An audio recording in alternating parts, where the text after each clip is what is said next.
Maar 2026 is op pad en 2025 is verby en dit was 'n jaar vir jou wat goed of sleg was.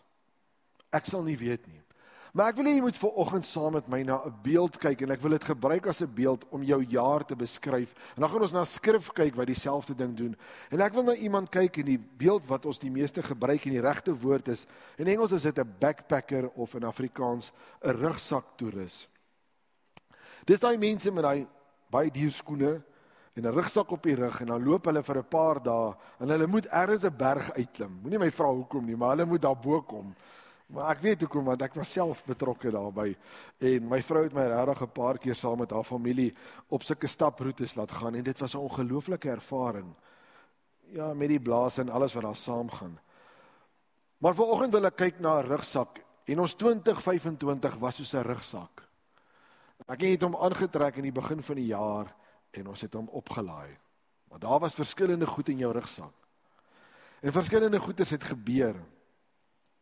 En ek wil graag sommer na hierdie rugsak kyk vanoggend. Ek wil 'n bietjie hierdie rugsak uitpak. Ek wil sien wat het hierdie persoon in hierdie rugsak. Nou ek weet dit is baie belangrik. Daar gaan hy. Wag, ons maak so. Laat hy maar liewer plat. Ek weet dit is belangrik as mens gaan stap. Een van die goed wat baie belangrik is uit die aard van die saak, 'n slaapsak. En dan was goed in jou 2025 wat jy nodig gehad het. Baie nodig gehad het, want dit sou jou lewe vergemaklik het. En dan is daar nog goed. Ek weet nie of hierdie ding nodig is hier nie, miskien is dit die verkeerde ding. Dan is daar nog, hierdie persoon het ook 'n Bybel ingepak vir 2025 in sy of haar rugsak. Ek dink dis baie goed. Dis belangrik, ons moet 'n Bybel hê. Kom ons kyk wat is nog. Hier's 'n handdoek. Wel, dis ook belangrik. Ek kan jou sê, self waar ons gestap het jy al baie keer in jou lewe nat gereën en dan het jy 'n handdoek nodig gehad.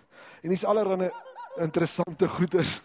Ek weet nie wat maak hierdie binne in my rugsak nie, maar is te oulik. Weet nie wat gaan jy met hom. Miskien is dit vir 'n noodsituasie as jy in die moeilikheid is met jou stappery. Ek moes dit net nog 'n keer doen. Weet nie wat soek jy nie. En ja, hier is ons 'n kombers. En ek dink hier's nog 'n waterbottel ook, nogal regtig belangrik. Maar dis goed wat jy nodig het as jy gaan stap.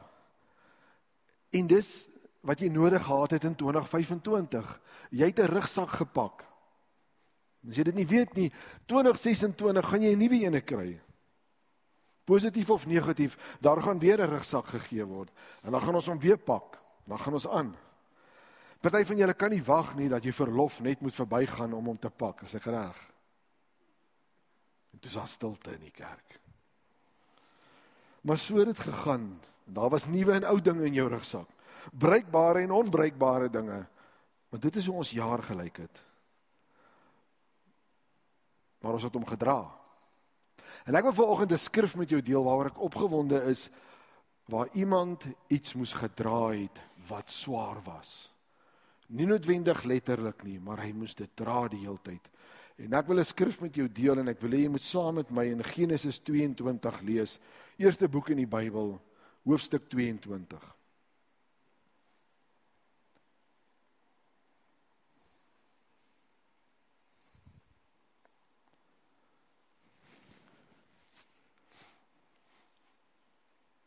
Genesis 22 vanaf vers 1.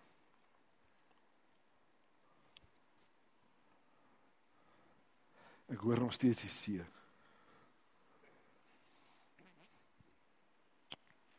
Nou kom ons lees saam.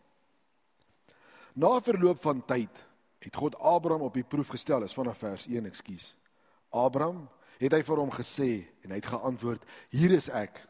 Sulke mooi sinnetjie daai. Toe sê God, neem jou seun Isak, jou enigste wat jy lief het, gaan dan na die gebied van Moria en offer hom daar as brandoffer op een van die berge wat ek vir jou sal wys. Abraham het toe vroeg die oggend sy donkie opgesaal, 2 van sy dienaars met hom saamgeneem en ook sy seun Isak. Hy het die hout vir die brandoffer gekloof, gereed gemaak en vertrek na die plek waarvoor God hom gepraat het. Op die 3de dag het Abraham opgekyk en die plek van die in verte gesien. Toe sê Abraham vir sy dienaars, bly julle hier met die donkie. Ek en die seun wil daarheen gaan. Ons wil aanbid en sal dan na julle toe terugkom. Abraham het die hout vir die brandoffer geneem en het op sy seun Isak se skouers gesit. Hy het die kolevuur en die mes gevat, so het hulle twee saamgeloop. Isak sê toe vir Abraham, sy vader, pa, en hy antwoord, ja my seun. Toe sê hy, hier is die kolevuur en die hout, maar waar is die lam vir die brandoffer? Abraham het geantwoord, God sal vir homself die lam vir 'n brandoffer voorsien, my seun. So het hulle twee saamgeloop. Toe hulle aankom by die plek waar God vir hom gewys het, het Abraham daar 'n altaar gebou en die hout reggepak. Hy het sy seun Isak vasgebind en hom op die altaar neergelê, bo op die hout. Toe steek Abraham sy hand uit en neem die mes om sy seun te slag. Maar die engel van die Here het na hom uit die hemel geroep en gesê, Abraham, Abraham, hy het geantwoord, hier is ek. Moenie jou hand na jou seun uitsteek nie, het hy gesê, en moenie enige iets aan hom doen nie, want nou weet ek dat jy vir God ontzag het. Jy het nie jou seun, jou enigste van my teruggehou nie. Toe Abraham opkyk, sien hy daar 'n enkele ram wat aan sy horings vasgevang is in 'n bos. Abraham gaan toe en neem die ram. Hy het hom as 'n brandoffer gebring in die plek van sy seun. Abraham het daardie plek genoem, die Here voorsien, sodat vandag nog gesê word, op die berg van die Here sal voorsien word. Merkwaardige storie, jouself indink om jou eie kind te offer, en kinders om jouself in te dink dat jou ouers jou moet offer. Dit staan nie daar nie, maar ek wonder net by myself, moes dit nie 'n gespartel gewees het nie. Pa, wat maak jy? Dit moes iets vreesliks gewees het, of Isak het net gesê, dis reg. Ons sal nie weet nie, maar ek kan my indink as ouer, dit moes moeilik gewees het. Hierdie storie gaan oor 3 goed: getrouheid, opoffering en geloof. In vers 1 begin baie duidelik, Abraham gaan getoets word. Hoekom? Is dit asof die Here verveeld is? Hoekom sal hy nou nie moeite doen om hierdie ou te toets? Is die Here besig om homself met iets besig te hou? Nee. Die Here is besig om Abraham se karakter te bou. En die doel van hierdie hele oefening, as jy mooi gaan kyk vanoggend, is nie om te kyk of Abraham geloof het nie. Abraham het geloof, maar om vir my en jou te wys, hoe lyk geloof? Dit is 'n bietjie anders vanuit 'n ander punt gesien. Die mooiste van alles is, in vers 1, toe die Here met Abraham praat, het hy dadelik gereageer. Hier is ek. Hoekom? Hy het hom geken. Hy het nie gewonder wie het met hom gepraat nie. Hy het geweet, God praat met my oor wat ook al. En hy is onderdanig. Hy doen wat die Here sê. Daar was nie halfhartigheid by hom nie. Hy ken God se stem. En my vraag aan jou, 2025 is verby. Ken jy die Here se stem? En ons het al vir mekaar gesê, daar is verskillende maniere hoe die Here met ons praat, maar soek en ek en jy dit op. Sal ons dit raak sien? Miskien het jy in 2025 geleenthede gehad, waar die Here op jou pad vir jou geleenthede gegee, dinge gedoen het, vir jou gesê het, hier is dit, ek gee vir jou dit. Nee, ek is nie seker nie. Ek moet eers my lewe uitsorteer. Julle, as ek my lewe moes uitsorteer en dan begin het om teologie te studeer, dan sou ek dit nooit gedoen het nie. En ek verbaas myself nog steeds oor die simpel goed wat ek aanvang. Of die simpel goed, en ek noem dit simpel, wat ek al vir die Here gesê het. Dat ek bly mens. Ons kan groei. Is nie hoe jy begin nie, is hoe jy eindig. Kom ons gaan verder. Ons begin met die eerste ding, die opdrag. God gee 'n opdrag vir hom. En hy sê vir hom, gaan offer jou enigste seun. Wag 'n bietjie. Abraham het eintlik 2 seuns gehad. En as jy gaan lees in Genesis 16, dis nou so 6 hoofstukke terug, het Abraham sy eie plan uit moedeloosheid gemaak, want God het 'n belofte gegee, toe besê hy wel, al oplossing wat hy het is, dan maak ek maar 'n seun by 'n ander vrou. En hy het toe by Hana, die Egiptiese slavin, vir hom 'n kind, en die kind se naam is Ismael.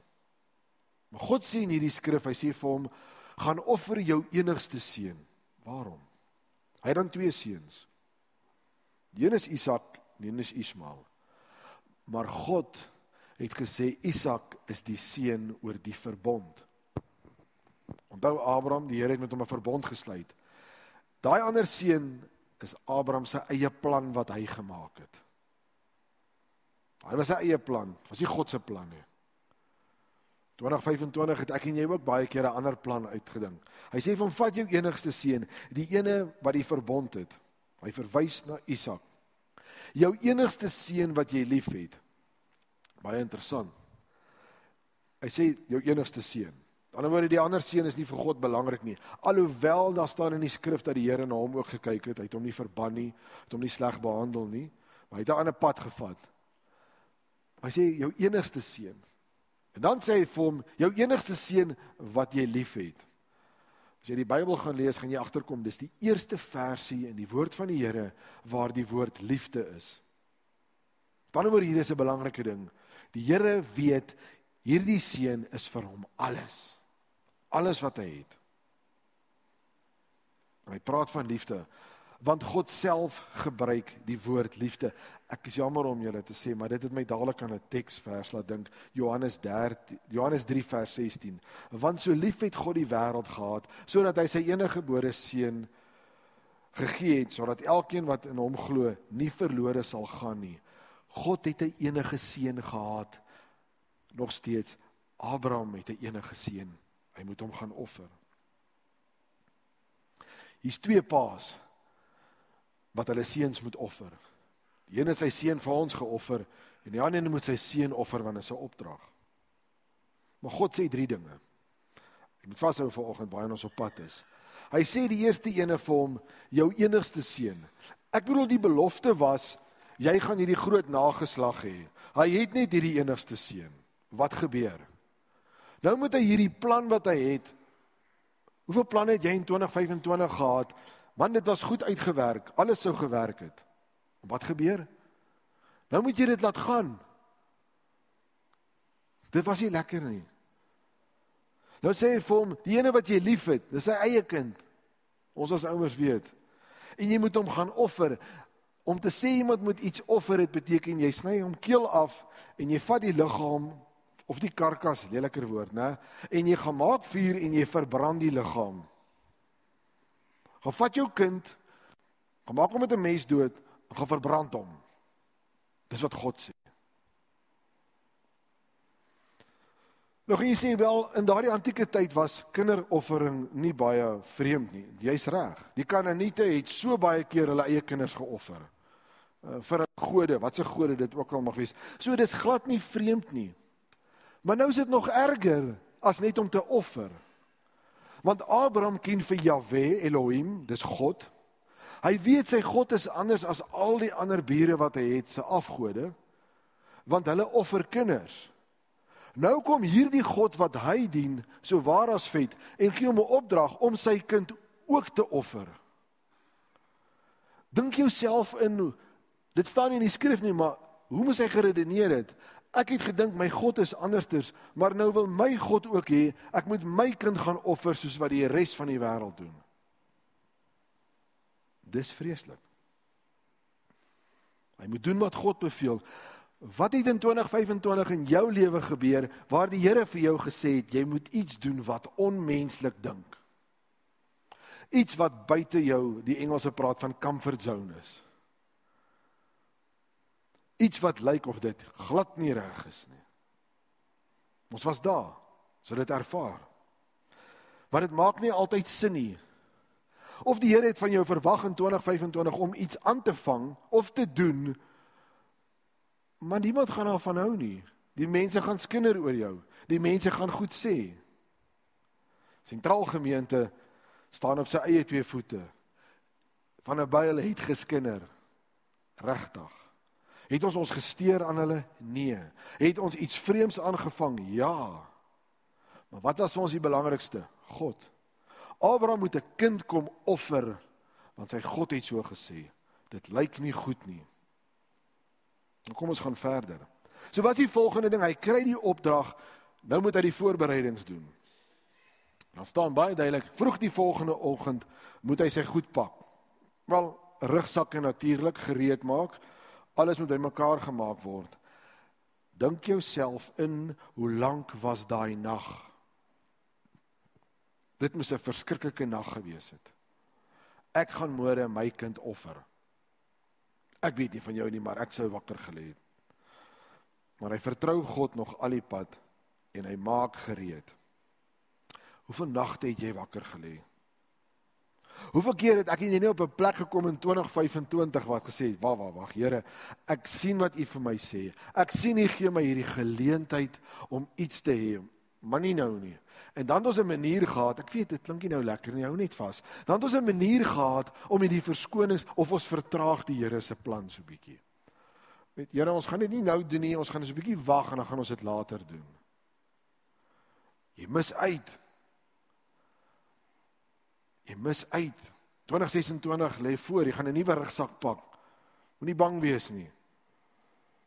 Maar dan kom ek en jy baie keer en ons vertraag hierdie proses. Die Here moet net nie nou vir my iets sê nie, of ek wil eers my lewe uitsorteer. Ek weet ek het dit al gesê, maar ek hoor dit so baie. Jy hoef nie jou lewe uit te sorteer nie. Net jou hart vir die Here gee. Jy moet net oorgee, is al. Dis wat Abraham gedoen het. Hy het net oorgegee. Hy het geweet hier kom moeilikheid. Dit help nie om te bang te wees daarvoor nie. Dit help nie om te bang te wees om nie die rugsak te wil pak nie.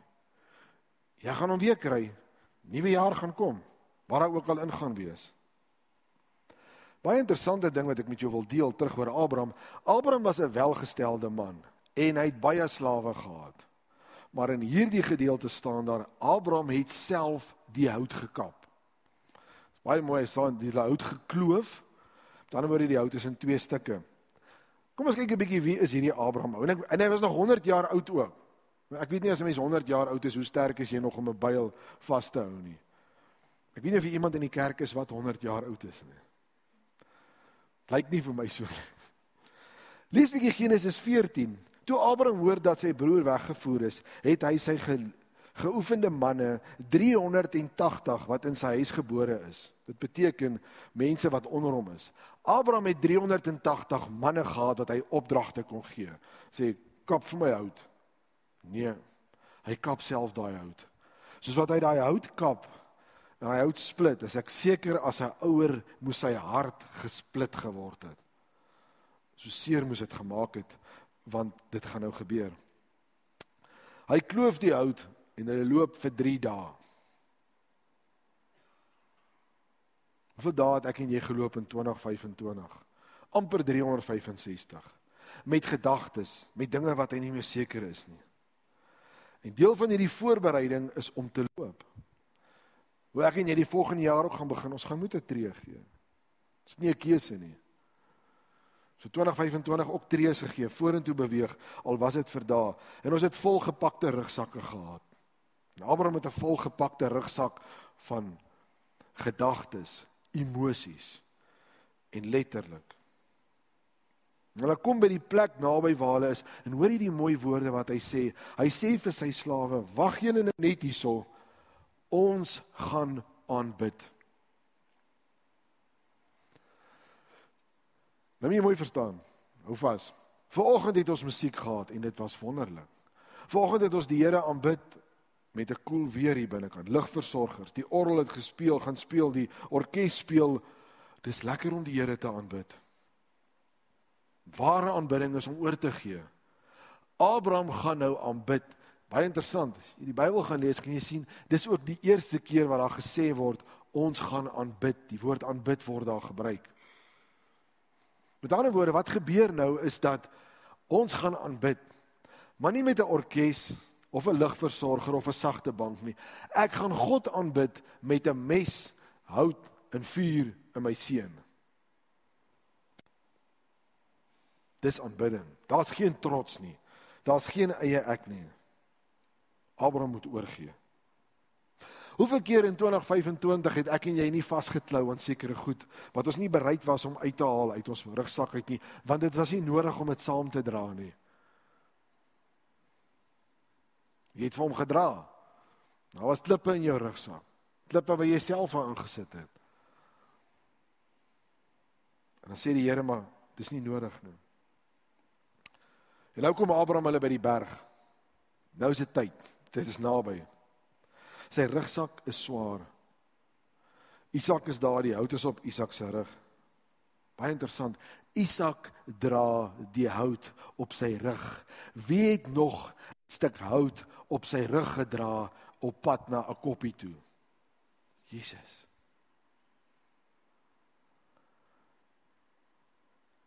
As jy vir my sê, jy is nie seker of die Ou Testament deel is van die Nuwe Testament, dan verstaan ek jou nie. Maar hout word gedra vir 'n offer, en Jesus was ook geoffer. Dit is net so 'n bietjie iets verniet, kos jou niks nie. Abraham dra die vuur en die mes natuurlik. En sy seun het geweet, daar moet 'n offer wees. Hy het presies geweet hoe hierdie situasie gaan werk.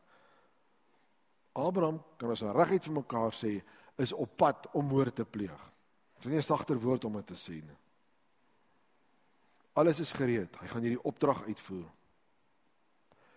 En toe kom die oomblik. Hy is gereed om te doen wat moet gebeur. In vers 11 sê die engel en hy roep hom en hy antwoord, hier is ek. Kom ons gaan terug na vers 1 toe. Toe die Here die eerste keer met Abraham praat, wat sy reaksie het hy? Hier is ek. As jy gaan kyk na die manier en hoe dit geskryf is in die oorspronklike taal, is dit 'n baie onderdanige manier om dit te sê. Hy het nie hier gesê soos 'n tiener, as jy vir die tiener vra om vir jou skottelgoed te was nie. Waar is jy in die huis? Hier is ek. Julle weet waarvan ek praat. Daar's 'n manier om 'n ding te sê. As jy na die skrif kyk en die woorde hier is ek, dan beteken dit hier is ek. Ek is reg om te dien. In die begin en by vers 11, hier is ek is bereid om te dien, ek is bereid om my rugsak op te sit, of hierdie keer af te haal, want daar is 'n offer om te hê. God tree in, hy het die toets geslaag. Daar is 'n nuwe offer aan die altaar. God voorsien, die oplossing vir die probleem is gekry. 2025, hoeveel keer het die Here nie vir my en jou oplossings gegee nie? Baie. Hy het deurgekom vir ons. Die Here was al die pad saam met hom, in daai moeilike tyd, van hy die opdrag gekry het, tot hy die opdrag moes uitgevoer het. Dis hoe dit gewerk het. Nou wil ek jou vra, wat het op jou berg gebeur in 2025? Wat 'n berg moes jy uitklim, wat nie maklik was? Hier's baie van ons, wat moeilike tyd gehad het. Ek het vir jou nuus. Kyk, waar sit jy vanoggend? Jy het dit gemaak. Jy het dit gemaak, want kyk waar sit jy vanoggend. Jy's nog hier, die Here is nie klaar met jou nie. Hy het nog 'n plan met jou. Ek wil hê jy moet na die persoon langs jou toe draai en sê vir daai persoon, jy het dit gemaak. Kom, sê vir die persoon, jy het dit gemaak.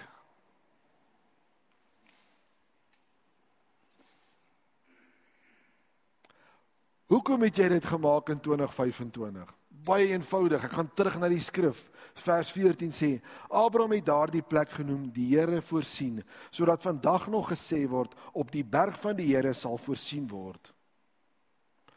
Jy kan 2025 'n nuwe naam gee, omdat jy hier sit vanoggend, en die naam vir 2025 in jou lewe is, die Here voorsien. Want hy het, deur alles wat jy gaan. Of jy 'n rugsak moes dra, of jy hout moes gedra het, of jy 'n mes moes gedra het, 'n stuk vuur, maak nie saak nie, jy sit hier vanoggend. Ek weet nie hoe was jou 2025 nie. Van julle se stories ken ek. En dit was vir my 'n voorreg in 2025 om 'n pad met soveel van julle te stap. Julle verstaan nie wat se voorreg dit is nie. Iemand het my, was dit eergisterand of so, gekontak en gevra vir hulp en gesê, maar jammer om jou te pla. Nee, dis 'n voorreg. Dis hoekom ek hier is. Dis waarom die Here my geroep het. Dis vir my 'n voorreg dat gemeentelede hulle stories met my deel. En dan bid ons saam daaroor, maak nie saak wat dit is nie. Maar hierdie jaar het die Here jou gehelp met jou rugslag. Ek weet nie hoe swaar het jy gedra dalk nie. En dalk was hierdie jaar 'n wonderlike jaar. Vir my was dit 'n wonderlike jaar met 'n goeie rugsak. Daar kom 'n nuwe jaar met nuwe uitdagings. Maar so het ons elkeen hierdie jaar ervaar. Maar God was met jou die hele tyd. Want jy's hier vanoggend en dit gee vir my rustigheid. Want 2026 gaan jy 'n nuwe rugsak kry. En daar gaan jy goed ingepak word. En van hulle gaan jy self inpak vir die reis wat vorentoe lê. En self van hulle gaan jy kies om in te pak. En jy gaan vir hom dra. Ek wil net iets interessant sê. Ek was in 'n groep, die reiers wat altyd gestap het, waar my vrou en my skoonfamilie my voorgestel het aan rugzakloop. Hierdie sak het baie kilo's geloop. Julle sal nie glo nie, ek het van die manne daar geleer ken. Die eerste dag dra hulle 'n wart lemoen. Regtig, is ek reg? Of 'n 5 liter roomys vir die eerste dag, want daai eerste aand het een ou 'n wart lemoen en die ander ou het 5 liter roomys, en dan maak hulle pudding. Want hulle kan. Hoekom nie? Is hulle keuse. Hulle sal hulle dooddra aan 'n wart lemoen vir 'n hele dag. Dis die ou se keuse. Maar môreoggend is die wart lemoen darm klaar. Maar jy kan kies. Wat wil jy in jou rugsak sit vir 2026? Want die Here is nie klaar met jou nie. Die sit vir oggend hierso. Amen. Kom ons bid saam. Here, ons kom vir oggend voor U, dan besef ons maar, ons sit hier, ons sit op 'n plek waar ons saam met U is. Ons sit op 'n plek waar U ons nie alleen los nie. U was al die pad saam met ons. En ons is dankbaar daarvoor. Ons is dankbaar vir die genade, ons is dankbaar vir alles wat U vir ons elke dag gee. Here, ons is dankbaar vir die tye wat U in ons rugsakke kom grou het en goed uitgehaal het wat ons nie nodig gehad het nie. Ons is dankbaar vir die tye wat U vir ons bygesit het, want ons het dit nodig gehad. En ons gebed vanoggend is 2026 lê voor, dat U sal kom en vir ons wysheid sal gee. Hoe pak ons rugsakke? Hoe vat ons die pad vorentoe? En wat doen ons vir dit wat voor lê? Amen.